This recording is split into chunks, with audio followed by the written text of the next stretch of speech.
এদিকে ফেনী এক আসন থেকে বেগম খালেদা জিয়ার পক্ষে মনোনয়নপত্র জমা দেন ঢাকা মহানগর দক্ষিণ বিএনপি আহ্বায়ক রফিকুল আলম মজনু। বগুড়া ৬ আসনের জন্য বিএনপি ভারপ্রাপ্ত চেয়ারম্যান তারেক রহমানের পক্ষে জেলা বিএনপি সভাপতি রেজাউল করিম বাদশা মনোনয়ন ফর্ম জমা দিয়েছেন। ঠাকুরগাঁও এক আসনের জন্য জমা দেন বিএনপি মহাসচিব মির্জা ফখরুল ইসলাম আলমগীর। এ সময় দীর্ঘদিন পর মানুষ ভোটের অধিকার ফিরে পাচ্ছে বলে মন্তব্য করেন তিনি। জেলা প্রতিনিধিদের পাঠানো তথ্যচিত্রে আরও জানাচ্ছেন আবরার মাহি। বগুড়া ৭ আসন থেকে বিএনপি চেয়ারপারসন বেগম খালেদা জিয়ার পক্ষে মনোনয়নপত্র জমা দিয়েছেন সাবেক সংসদ সদস্য হেলালুজ্জামান তালুকদার। এ সময় উপস্থিত ছিলেন জেলা বিএনপির নেতাকর্মীরা। ফেনী এক আসনে বেগম খালেদা জিয়ার পক্ষে মনোনয়নপত্র জমা দিয়েছেন ঢাকা মহানগর দক্ষিণ বিএনপির আহ্বায়ক রফিকুল আলম মজনু। এই আসনটি তিনি অতীতে বহুবার নির্বাচন করেছেন, এখানে বিপুল ভোটে তিনি বিজয়ী হয়েছেন। আজকে তিনি সেখানে নির্বাচন করবেন।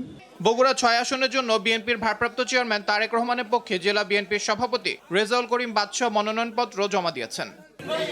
বিএনপির মহাসচিব মির্জা ফখরুল ইসলাম আলমগীর ঠাকুরগাঁও এক আসনের জন্য মনোনয়নপত্র জমা দেন। জনগণের ভালোবাসায় যদি আমরা নির্বাচিত হতে পারি তাহলে নিশ্চয়ই আমরা এই ঠাকুরগাঁও অঞ্চলের সমস্যা, সেই সমস্যার বিএনপির স্থায়ী কমিটির সদস্য ডক্টর আব্দুল মঈন খান নরসিংদী ২ আসনে সহকারী রিটার্নিং কার্যালয়ে দলীয় মনোনয়নপত্র জমা দেন। বাংলাদেশের ১৮ কোটি মানুষ আগামী নির্বাচনের দিনটির জন্য অপেক্ষা করে আছে। বিশেষ করে এই কারণে যে দীর্ঘ প্রায় ১৭ বছর এদেশের মানুষ ভোটের অধিকার থেকে বঞ্চিত হয়েছিল। দিনাজপুর ৬ আসনে বিএনপির স্থায়ী কমিটির সদস্য ও চেয়ারপারসন বেগম খালেদা জিয়ার ব্যক্তিগত চিকিৎসক ডাক্তার AZM জাহিদ হোসেনের পক্ষে মনোনয়ন জমা দেন তার সহধর্মিণী ডাক্তার শরীফা করিম স্বর্ণা।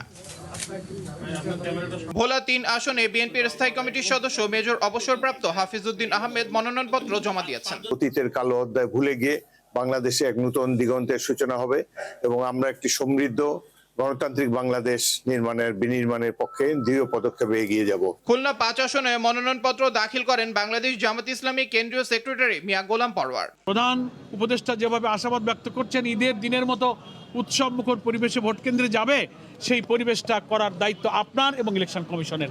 রংপুর ২ আসনে বাংলাদেশ জামাত ইসলামী মনোনীত প্রার্থী ATM আজহারুল ইসলাম মনোনয়নপত্র জমা দিয়েছেন। গণ অধিকার পরিষদের সভাপতি নুরুল হক নূর মনোনয়নপত্র জমা দিয়েছেন পটুয়াখালী ৩ আসনে। একই আসনে স্বতন্ত্র প্রার্থী হিসেবে মনোনয়নপত্র জমা দেন বিএনপি নির্বাহী কমিটির সদস্য মোহাম্মদ হাসান মামুন। আবরার মাহি, RTV।